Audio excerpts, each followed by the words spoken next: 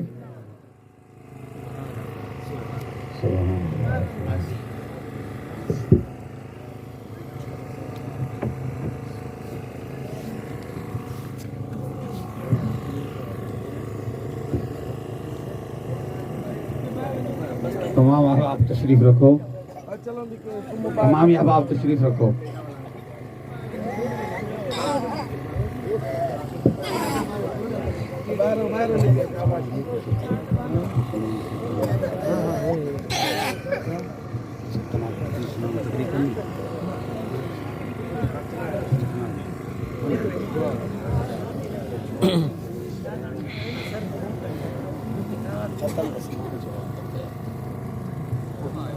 عزیزان محترم، تو ان جیسے بزرگوں کی طرح کا ہمیں عشق پیدا کرنے کی ضرورت ہے اور حضور علیہ الصلوۃ والسلام کی سیرت پر عمل کرنے کی ضرورت ہے۔ ایک دفعہ علامہ محمد اقبال ابھی بچپن میں تھے، معصوم بچے تھے، اسکول پڑھتے تھے، گھر واپس آ رہے ہیں، کیا دیکھتے ہیں کہ سامنے ان کے در دولت پر، ان کے گھر کے باہر ایک فقیر کھڑا ہے، مانگنے والا کھڑا ہے، اس نے اپنے ہاتھوں میں ریگزاری پکڑی ہوئی ہے۔ تو جب آپ نے اسے دیکھا تو آپ کے دل میں ایک شرارت سوجی کہ کیوں نہ اس کے ساتھ کوئی شرارت کی جائے۔ تو آپ قریب آئے تو اس ریگزاری پر ہاتھ مارا تو وہ نیچے گر کر ٹوٹ گئی اور اس کے جو بھی پیسے اس نے اکٹھے کیے تھے وہ بکھر گئے۔ تو آپ کے والد محترم اس اندر گھر کی کھڑکی سے یہ ماجرا سارا دیکھ رہے تھے کہ میرا بیٹا کیا کر رہا ہے۔ تو جب حضرت علامہ اقبال نے یہ عمل کیا تو وہ دوڑ کر باہر آئے اور اس فقیر کی ریگزاری اکٹھی کی، سارے پیسے اکٹھے کیے اور اپنی جیب میں جتنے پیسے تھے وہ بھی اس میں ڈال دیے اور کہا کہ مجھے معاف کر دینا، میرے بیٹے نے یہ عمل کیا ہے۔ تو پھر جب علامہ اقبال گھر آئے، دونوں اکٹھے بیٹھے تو آپ فرمانے لگے آپ کے والد کہ علامہ اقبال، میں حضور علیہ الصلوۃ والسلام کو کل قیامت میں کیا منہ دکھاؤں گا کہ تو نے اپنے بچے کی ایسی تربیت کی ہے کہ جو تمہارے در پر بھکاری آتا ہے وہ اس کی ریگزاری توڑ دیتا ہے، اس کا کاسا توڑ دیتا ہے، کیا تم نے ہماری محبت کا یہی صلہ پایا ہے؟ تو علامہ اقبال مغموم ہو گئے۔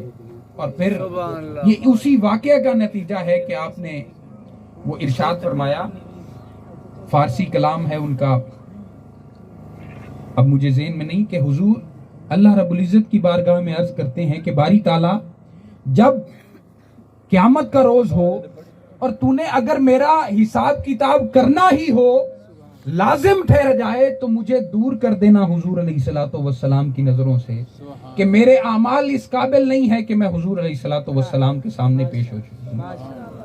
باری تعالیٰ تو مجھے اول تو مجھے فضل سے بخش دینا، مگر حساب لینا ضروری ٹھہرے تو مجھے حضور کی نظروں سے اوجل کر دینا، از نگاہ مصطفیٰ پنہاں بگیر، حضور علیہ الصلوۃ والسلام کی نگاہوں سے مجھے دور کر دینا۔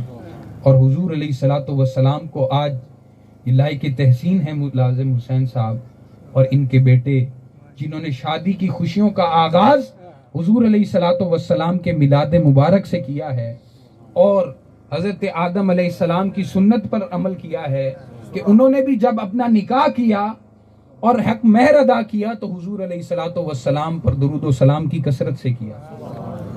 امام قسطلانی اپنی کتاب مواہب اللدنیا میں ارشاد فرماتے ہیں کہ ایک شخص قیامت کے روز اس کا حساب ہو رہا تھا تو اس کا نامہ اعمال جو گناہوں کا تھا وہ پلڑا بھاری ہو گیا اور نیکیوں کا پلڑا ہولا ہو گیا، اس کا وزن کم پڑ گیا۔ تو ادھر سے کیا دیکھتا ہے کہ حضور علیہ الصلوۃ والسلام تشریف لا رہے ہیں۔ حضور علیہ الصلوۃ والسلام نے ایک کاغذ کا ٹکڑا لیا ہوا ہے اور وہ ٹکڑا لے کر اس کے نیکیوں کے عمل پلڑے میں رکھ دیتے ہیں تو اس کا نیکیوں کا پلڑا بھاری ہو جاتا ہے۔ وہ حضور علیہ الصلوۃ والسلام کی بارگاہ میں عرض کرتا ہے کہ حضور یہ کیا چیز تھی جو آپ نے میرے نامہ اعمال میں رکھی میرا نیکیوں کا پلڑا بھاری ہو گیا، وگرنہ جو میرے اعمال تھے تو وہ جہنم میں جانے کے قابل تھے، یہ آپ نے کرم کیا جس کی وجہ سے میری نیکیوں کا پلڑا بھاری ہو گیا۔ تو آپ نے فرمایا کہ اے میرے امتی، یہ وہ درود ہے جو تو میری ذات پر پڑھا کرتا تھا، اب تجھے مشکل پیش آئی ہے تو میں تیری مشکل آسان کرنے کے لیے آیا ہوں۔ تو وہ نیکیوں کا پلڑا بھاری ہو گیا صرف اس درود کے ذریعے جو وہ دنیا میں حضور علیہ الصلوۃ والسلام سے پڑھا کرتا تھا۔ اور اب ملازم حسین صاحب کی جو اولاد رشتہ ازواج میں بندھنے جا رہی ہے، اللہ رب العزت ان کو جو اولاد عطا کرے وہ حضور علیہ الصلوۃ والسلام کے عشق میں وارفتہ ہو، وہ اہل بیت اطہار کی محبت میں وارفتہ ہو، وہ اصحاب رسول کی محبت میں وارفتہ ہو، وہ اولیاء کرام کی محبت میں وارفتہ ہو۔ اللہ رب العزت جتنے بھی حاضرین ہیں انہیں نیک اولاد عطا فرمائے، جو بے اولاد ہیں اللہ رب العزت انہیں اولاد کی نعمت سے نوازے۔ عزیزان محترم، اللہ رب العزت ان کو زیادہ سے زیادہ خوشیاں عطا فرمائے، اور جن کے بچے جوان ہیں انہوں نے ان کی شادی کرنی ہے، اللہ رب العزت ان کے لیے بھی آسانی مہیا فرمائے۔ وآخر دعوانا ان الحمدللہ۔ سبحان اللہ۔ اے ہم سارے سامنے آل نبی اولاد علی صاحبزادہ پیر سید اسد اللہ شاہ صاحب گیلانی نے بڑے سونے انداز دے نال نورانی اور وحدانی خطاب فرمایا۔